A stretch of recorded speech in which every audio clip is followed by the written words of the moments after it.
और मेरे प्रिय विद्यार्थियों, कैसे हो आप सभी। उम्मीद करता हूँ अच्छे होंगे सभी और ऑनलाइन क्लासों का आनंद ले रहे होंगे। हमने पिछले वीडियो में बात की थी जनरल साइंस के बारे में और उसको हमने आगे बढ़ा करके जीव विज्ञान, रसायन विज्ञान और भौतिकी विज्ञान के अंतर्गत अलग अलग भागों में बांट लिया था। आज हम बात करने जा रहे हैं हमारे नेक्स्ट वीडियो में भौतिक विज्ञान यानी कि फिजिक्स की। कुछ लोग इसको काफी टफ सब्जेक्ट मानते हैं। हाँ, ये उन लोगों के लिए टफ होता है जो इसको जीरो लेवल से नहीं पढ़ते हैं, आगे जाकर के फिर रटने का प्रयास करते हैं। तो ये एक ऐसा सब्जेक्ट है जिसको हम जीरो लेवल से एक एक चीज को अच्छे से समझते जाएं तो बहुत ही इंटरेस्टिंग सब्जेक्ट है दोस्तों। जैसा कि देखते हैं, बने रहिए मेरे वीडियो के साथ। तो सबसे पहले बात करते हैं भौतिक विज्ञान, ये शब्द कहां से आया।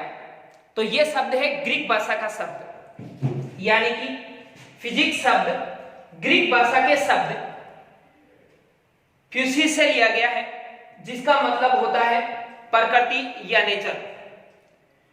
और बात करते हैं इसके इतिहास की। तो इतिहास में एक वैज्ञानिक हुए थे ग्रीक राज्य के अंदर या ग्रीक कंट्री के अंदर। उन वैज्ञानिक का नाम था थेलस। थेलस काफी प्रसिद्ध दर्शन शास्त्र हुआ करते थे। उस समय ग्रीक राज्य के अंदर 7 दर्शन शास्त्री थे इन समय थेलस के टाइम। उनमें से थेलस एक ऐसे दर्शन शास्त्र थे जिन्होंने भौतिकी के अंतर्गत काफी कुछ मत दिए, अपने विचार लोगों के सामने रखा। इसीलिए थेलस को भौतिक दर्शन शास्त्र का जनक माना जाता है। थेलस को भौतिक दर्शन शास्त्र का जनक माना जाता है। आधुनिक जो भौतिकी है या फिजिक्स है, इनके जनक अल्बर्ट आइंस्टीन को माना जाता है, जबकि भौतिक दर्शन शास्त्र जो है इनका जनक थेलस को हम कह सकते हैं। क्यों कहेंगे? इन्होंने सबसे पहले विचार और मत दिया कि संसार के अंदर जितनी भी चीजें बनी हुई है, ये सभी चीजें एक मूल पदार्थ से मिलकर के बनी हुई है। और उन्होंने इस पदार्थ का नाम जो दिया वो था जल। इन्होंने ये कहा था कि जल जो है उससे सारी चीजें मिलकर के बनती है। कैसे? उन्होंने ये कहा कि जल के अंदर आप ठोस मिलाओ, द्रव मिलाओ या गैस मिलाओ, चाहे आप कोई सी भी तीनों अवस्थाओं में से कोई सी भी चीज मिलाओ, आपको एक नया पदार्थ मिलकर के सामने आएगा। इसीलिए इनको जल को इन्होंने मूल इकाई माना या मूलभूत इकाई कहा। अब बात करते हैं अल्बर्ट आइंस्टीन की। तो अल्बर्ट आइंस्टीन ऐसे वैज्ञानिक थे जिन्होंने इस भौतिक शास्त्र को आधुनिक भौतिकी के अंतर्गत कन्वर्ट करने का प्रयास किया, यानी कि आजकल जो हम फिजिक्स पढ़ते हैं उसके अंदर लाने का प्रयास किया। इसलिए इनको फिजिक्स का या भौतिक विज्ञान का जनक कहा जाता है। तो चलते हैं दोस्तों, आगे बढ़ते हैं। हमारे पास में फिजिक्स को किस प्रकार से भागों में बांटा गया, किस प्रकार से इसका डिवाइडेशन किया गया, इसके बारे में चर्चा करते हैं। तो मोटे तौर पर फिजिक्स को हम 2 भागों में बांट सकते हैं। कितने भागों में बांट सकते हैं? 2 भागों में डिवाइड कर सकते हैं। तो देखते हैं कौन कौन से वो 2 भाग। पहला भाग है क्लासिकल फिजिक्स, दूसरा भाग है मॉडर्न फिजिक्स। अब ये कैसे नाम हुए? सन 1900 से पहले की जितनी भी फिजिक्स थी उन सबको इसके अंतर्गत रखा गया। सन 1900 से पहले की जितनी भी फिजिक्स, नियम, रूल, सिद्धांत, जो भी चीजें अवधारणाएं वगैरह दी गई थी उन सबको इसके अंतर्गत रखा गया। 1900 से बाद की जितने भी वैज्ञानिक हुए, जितने भी नियम, परिभाषाएं या जो भी सिद्धांत बने, वो सारे के सारे किसमें रखे गए? आधुनिक भौतिकी के अंतर्गत रखे गए। तो इसको फिर बांटा गया अलग अलग डिवाइडेशन में। ये इसकी जो शाखाएं थी उनके बारे में चर्चा कर लेते हैं थोड़ी सी। तो सबसे पहले इसको बांटा गया था प्रकाशिकी, पहला जो भाग है इसका नंबर 1 प्रकाशिकी, नंबर 2 विद्युत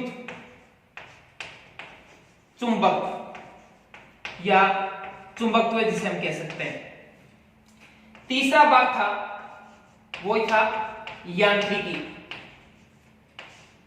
चौथा जो भाग है ध्वनि, चौथा भाग एवं गति,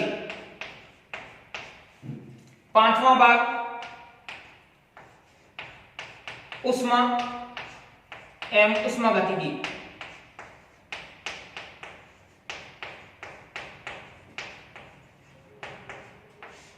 तो देखते हैं दोस्तों, यानी कि जो चीज संबंध भौतिकी है उसको 5 भागों में आगे डिवाइड किया गया। पांचों भाग किस प्रकार से हैं? प्रकाशिकी यानी कि लेंस, दर्पण या फिर प्रकाश से संबंधित जो भी घटनाएं, नियम, रूल, सारी चीजें किसके अंतर्गत आती है? प्रकाशिकी के अंतर्गत आती है, ऑप्टिक्स के अंतर्गत आती है। द्वितीय भाग इसका है वो है विद्युत चुंबकत्व, यानी कि विद्युत से चुंबक या चुंबक से विद्युत या फिर चुंबक के गुण, ये सारी चीजें इसके अंतर्गत आती है। बात करते हैं यांत्रिकी की। यांत्रिकी के अंदर जितनी भी मशीनरी चीजें हैं वो सारी इसके अंतर्गत आती है। ध्वनि जानते ही हो, गति के नियम वगैरह जितनी चीजें थी वो इस भाग के अंतर्गत। उष्मा या उष्मा से संबंधित जितना भी अध्ययन है, उष्मा गतिकी के नियम वगैरह सारी चीजें इसके अंदर आती है। तो ये पांचों भाग मिलकर के क्या बनाते हैं?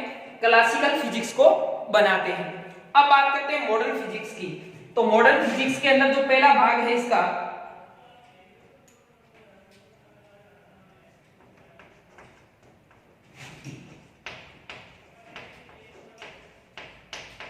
परमाणुीय भौतिकी,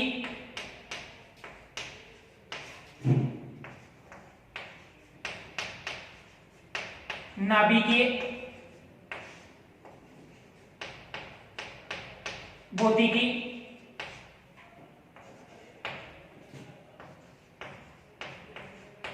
क्वांटम यांत्रिकी, नंबर 4 आपेक्षिकता का सिद्धांत,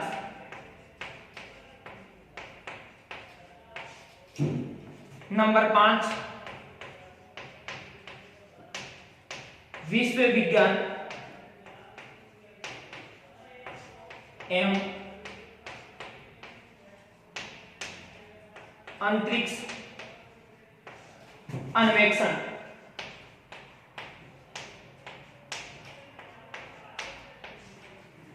नंबर 6 मध्याकार भौतिकी।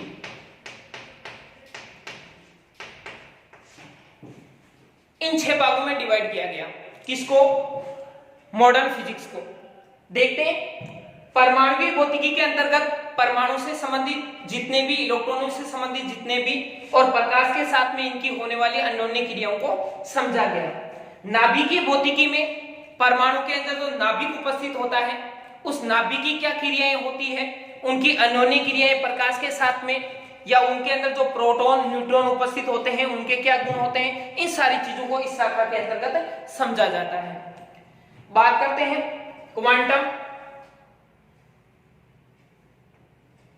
क्वांटम यांत्रिकी की। तो क्वांटम यांत्रिकी आपको पता है कि क्वांटम सिद्धांत है वो मैक्स प्लैंक नामक एक वैज्ञानिक थे, उन्होंने दिया था, और उसके अंतर्गत प्रकाश को छोटे छोटे टुकड़ों में या पार्टिकल्स में बांटा हुआ होता है, उससे संबंधित चीजों का अध्ययन किया जाता है। आपेक्षिकता का सिद्धांत ये दिया था अपने अल्बर्ट आइंस्टीन ने। इन्होंने सबसे पहले बताया था आपेक्षिकता का सिद्धांत। अब क्या होता है आपेक्षिकता का सिद्धांत? इनको 2 भागों में इन्होंने डिवाइड किया था। सन 1905 में इन्होंने दिया था आपेक्षिकता का विशिष्ट सिद्धांत। क्या दिया था? आपेक्षिकता का विशिष्ट सिद्धांत। विशिष्ट सिद्धांत।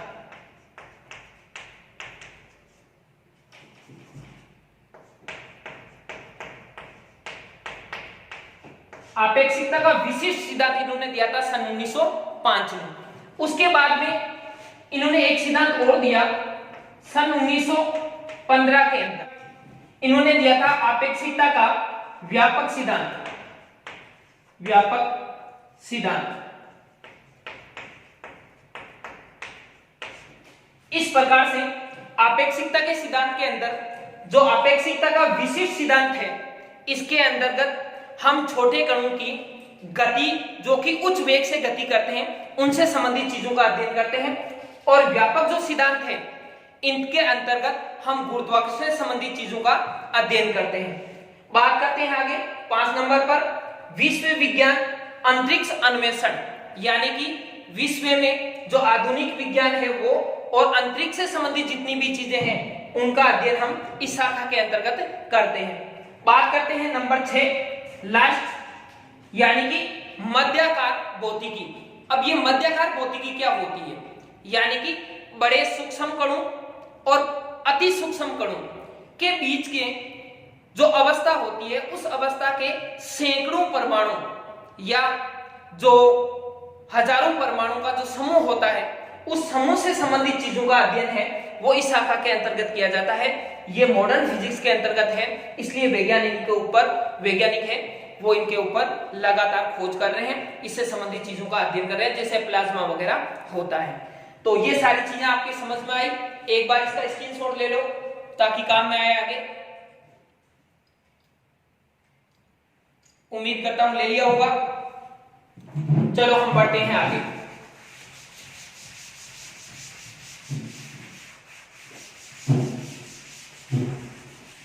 तो दोस्तों बात करते हैं कक्षा 12 के भौतिक विज्ञान के सिलेबस के बारे में।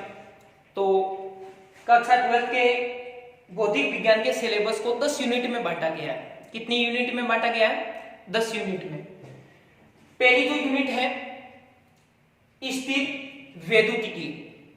स्थिर वैद्युतिकी का मतलब यह हो गया जिस शाखा के अंतर्गत हम स्थिर आवेशों का अध्ययन करते हैं और उससे संबंधित प्रॉपर्टी पढ़ते हैं। तो इसको 4 चैप्टरों में डिवाइड किया गया है। कितने चैप्टरों में? 4 लेसनों में। 4 लेसनों में इसको बांटा गया है और ये 7 अंक के चारों लेसन अपने होंगे। इसके बाद बात करते हैं धारा वैद्युतिकी की। तो धारा वैद्युतिकी 5 अंक की है और इसके अंतर्गत हम यहां पर 2 चैप्टर पढ़ते हैं, 2 लेसन। इसके बाद तीसरी यूनिट जो आती है अपनी विद्युत धारा के चुंबकीय प्रभाव, ये एक ही चैप्टर है इस यूनिट में और ये चैप्टर है 5 नंबर का, काफी इंपॉर्टेंट 12th के अंदर बोर्ड एग्जाम की दृष्टि से। चुंबकत्व चौथी यूनिट है, चुंबकत्व एवं चुंबकीय पदार्थों के गुण।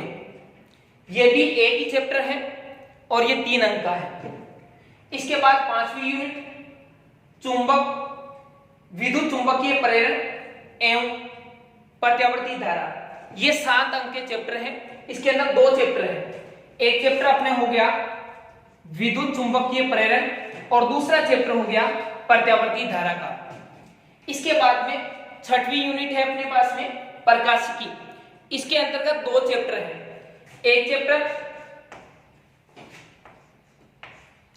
रे ऑप्टिक्स और एक चैप्टर हो जाएगा वेव ऑप्टिक्स।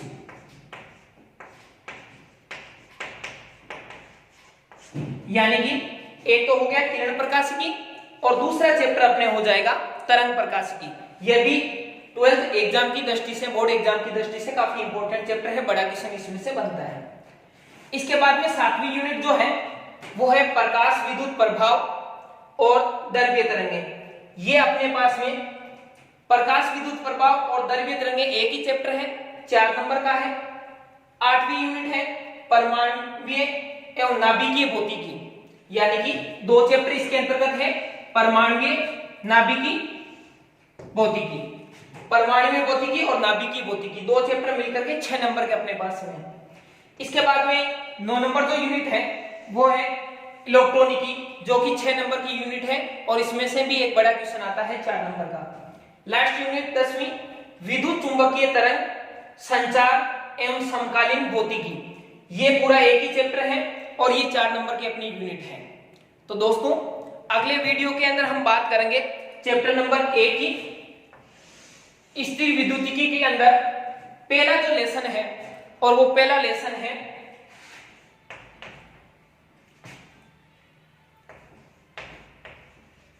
विद्युत क्षेत्र। इसकी हम नेक्स्ट वीडियो के अंदर चर्चा करेंगे। बने रहिए हमारे साथ में। जय हिंद, थैंक यू।